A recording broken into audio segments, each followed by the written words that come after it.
तो हम क्या करते हैं कि पहले चंद्र नाड़ी, सूर्य नाड़ी।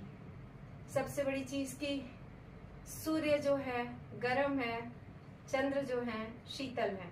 अगर आपका बीपी हाई हो रहा है बहुत ज्यादा, तो आप चंद्र नाड़ी का प्रयोग करेंगे और चंद्र से आप लेफ्ट को खोल के रखेंगे नोज और राइट को बंद करेंगे। जब आपकी बीपी बढ़ती है, ब्लड प्रेशर का दबाव बढ़ता है, जिसमें ये आपकी मुद्रा होगी और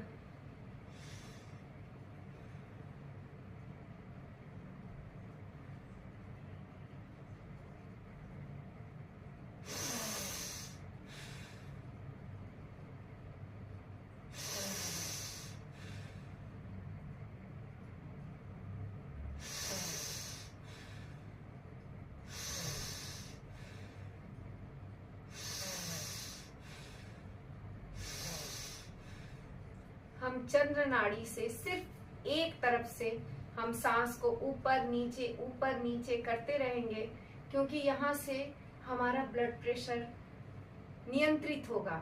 और अगर आपका बीपी लो है, लो के लिए हमें गर्म चाहिए, हमें हाई पर जाना है, तो हमें सूर्य का प्रयोग करना पड़ेगा, यानी राइट।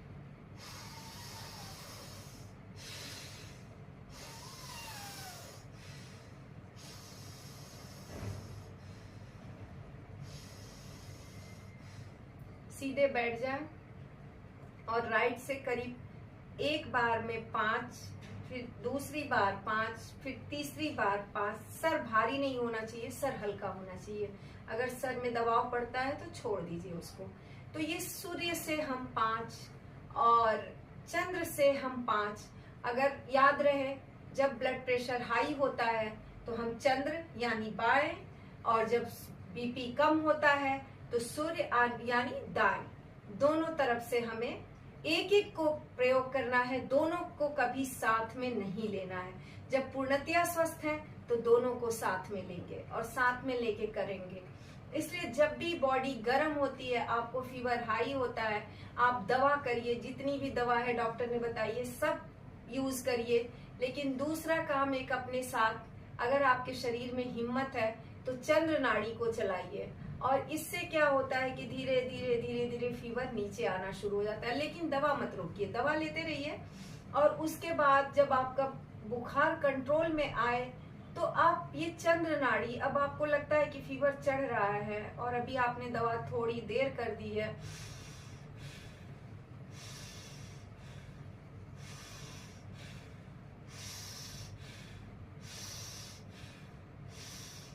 चंद्र नाड़ी को लेफ्ट नोस्ट्रिल से सांस लीजिए कुछ हद तक। बहुत जब आप प्रयोग करिए उसके बाद हमको बताइए। जिसने प्रयोग किया उसने बताया कि हाँ ठीक हुआ, लेकिन आप खुद प्रयोग करिए और हमें बताइए। नमस्कार। ये बहुत ही अच्छा है। और ये सबसे बड़ी चीज कि आप जब भी अनुलोम विलोम पे आते हैं तो अनुलोम विलोम बहुत खुशी के साथ करिए। उसको कभी भी माथे से उसको बहुत ज्यादा स्ट्रेस दे के नहीं करिए कि दर्द हो रहा है या सर चढ़ रहा है फिर भी हमें करना है, नहीं करना है। और बहुत ही आराम से करना है, बहुत ही आराम से लेना है। उसके बाद सबसे बड़ी चीज कि पंच तत्व को हमें, जब जठराग्नि हमारी शांत होगी तो उसके बाद पंच तत्व हमेशा हमारे बस में रहेंगे। लेकिन उसके लिए आत्मा की शुद्धि होनी बहुत आवश्यक है। आप हर समय सोचते रहेंगे, जितना टॉक्सिन्स, जितना हमारे मन में नकारात्मक विचार चलेंगे उतना ही टॉक्सिन्स हमारे शरीर में इकट्ठा होगा। और उससे क्या होता है, उसके बाद वो कहीं ना कहीं हमारे शरीर पे घात करता है।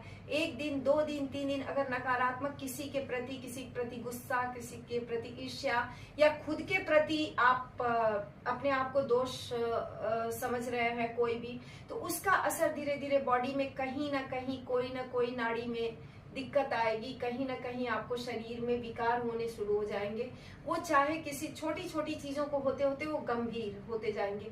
इसलिए जब भी आपको गुस्सा आए, कुछ भी आए, आप निकालिए, आप बोलिए, आप कहिए, आप अपने अंदर कुछ भी मत रखिए। और सबसे बड़ी चीज कि किसी से भी बैर मत रखिए। हमेशा खुश रहिए, स्वस्थ रहिए, मस्त रहिए। नमस्कार।